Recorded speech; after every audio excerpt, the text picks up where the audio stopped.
12:05 on the Fan. Lunch hour, hour 3 of our radio program.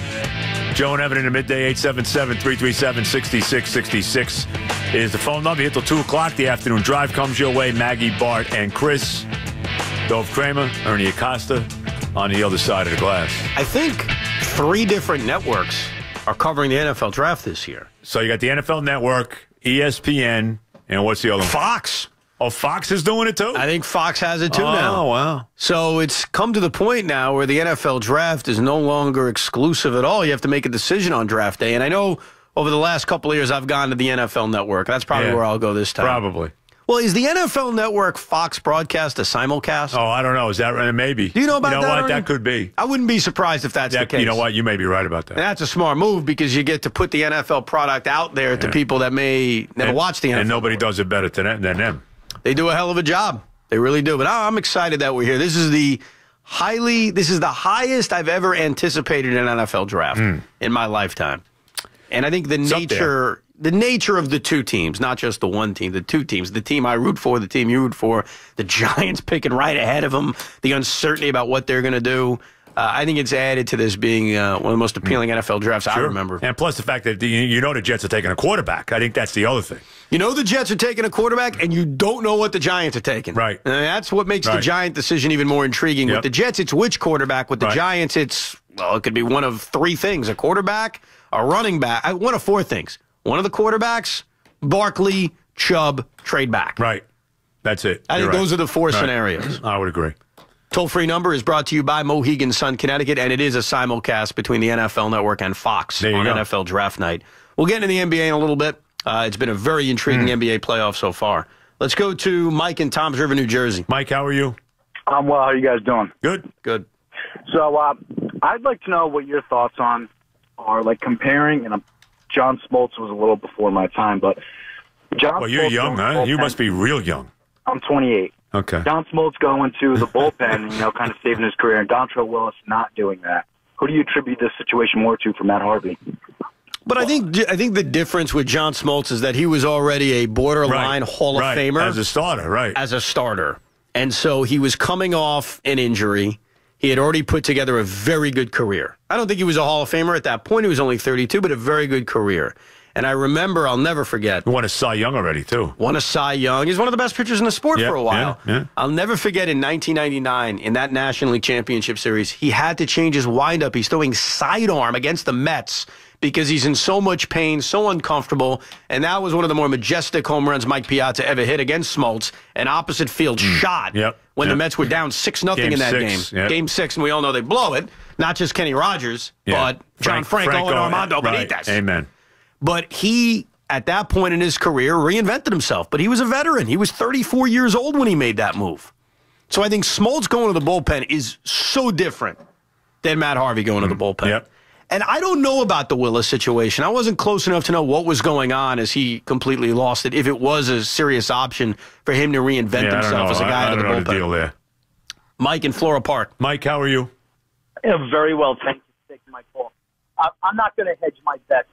I'm looking so forward to this draft. And if they pick Baker Mayfield, I am going to be ecstatic. So that's where I'm heading on that. Hey, Evan, since you mentioned it, I'm going to bet Mike's going morning drive because I think he's got a vendetta against those guys. Mike's going morning drive. Morning drive where? He likes you guys too much. I don't think he cares that much. I would blow them off the map if I went up against them. I'd be number one. Those guys, they're the ham and eggers. What are you kidding me? I don't think he's doing any radio. I don't see that. I don't see Mike. I think it's something different. It's like Howard when he left. He went to something completely different. Chris in Orlando. Hey, Chris. Chris, how are you? Hey, guys. Always a pleasure to talk with you. Evan, I go back to a point you made earlier about the Mets bullpen. What happened to the Callaway's way about handling things? You're absolutely right. Familia was pumped up in the 8th inning the other night. He got what he did, got the job done. You see Sewald warming up, and you say to yourself, you know what? He's going to do it. There's a chance for the way Sewald's been pitching, he's going to do it. And last but not least, you're absolutely right, guys. What a great weekend. Golf. The greatest Royal Rumble and the draft. It doesn't get much better. Have a great day, guys. Royal Rumble. The greatest. Was that next week? The greatest Royal Rumble is Friday at noon from Saudi Arabia. Saudi Arabia? Yes. On a Friday? Well, because it's Saturday. I guess it's Saturday there, or whatever it is there. Saudi Arabia. I noticed something weird about the greatest Royal Rumble event from Saudi Arabia. Maybe you can help me out on this. They have all these great title matches, but they must have had this oversight. They forgot to book the women. There were no women matches. What happened? I don't know. You think it's a Saudi Arabian thing? Well, we know the deal there. Yes, I think Aren't women now allowed to drive in Saudi Arabia? Yes, but not wrestle for the women's championship, apparently. Okay. Frank and Newton on the fan. Frank, how are you? Hey, how you guys doing today? Frank. I get an off-the-wall trade.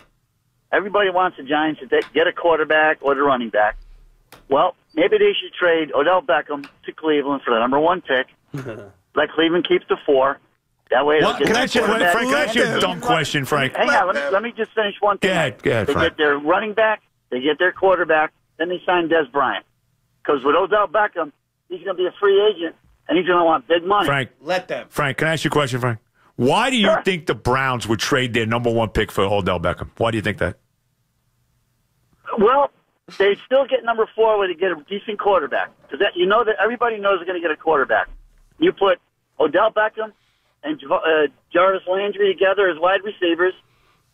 You know, they have a good nucleus that way.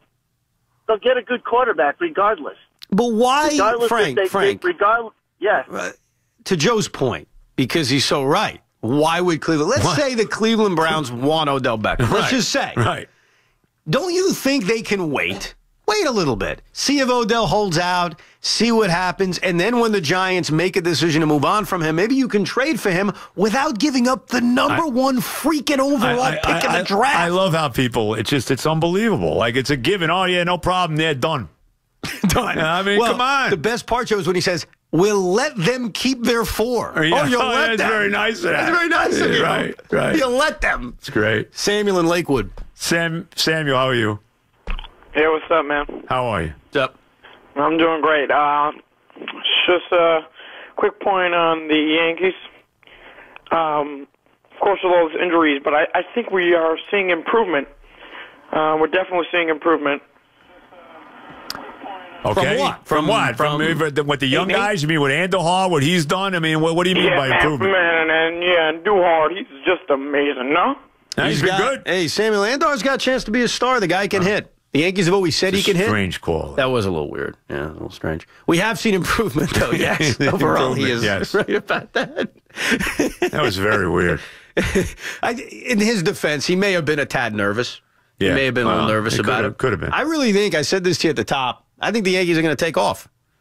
I think they have the makings right now of, I don't know if they're going to sweep Minnesota. It's very tough to sweep a 4-game series, but I think they're going to win this series. And even if it's 3-1, you go 6-2, 7-3 on a 10-game homestand. That's not bad. Nope. And the Yankees have an excellent chance to do that. I don't think the Twins are that good of a baseball team to begin with. The Yankees are certainly starting to come together, especially when you look at the offense of a guy like Miguel Andujar. Giancarlo has relaxed a little bit. How about Didi, by the way? Yeah, he's unbelievable. Didi's tremendous.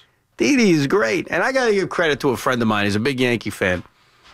He shows me a message he posted 3 years ago, because I guess on Facebook, I don't know anything about Facebook other than I had to sign up for it for a day and then cancel it. But on Facebook, they give you anniversaries of things that you may have posted, things that you may have said.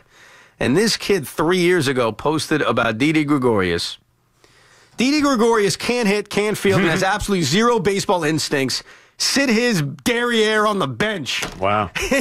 Interesting. But what I thought was interesting about this when he sent this is that a lot of Yankee fans thought that in the short sample size when he made his debut, that they looked at him when he first came up after that trade and said, oh, this guy stinks. Sure, he's no Jeter, but he's not any good. Because I remember he did get off to a really bad start defensively, and it's amazing to see how much he's grown. And even this year, as he's taken the walks to another level, he's really become a really, really good all-around player. Oh, he's been tremendous. He's been their best player. He's their MVP right now. Indeed. We'll come back. We'll get into the NBA playoffs from over the weekend. We'll talk to Daniel Jeremiah a little bit later on. Of course, plenty of time for your phone calls. We take you right up till the afternoon drive at 2.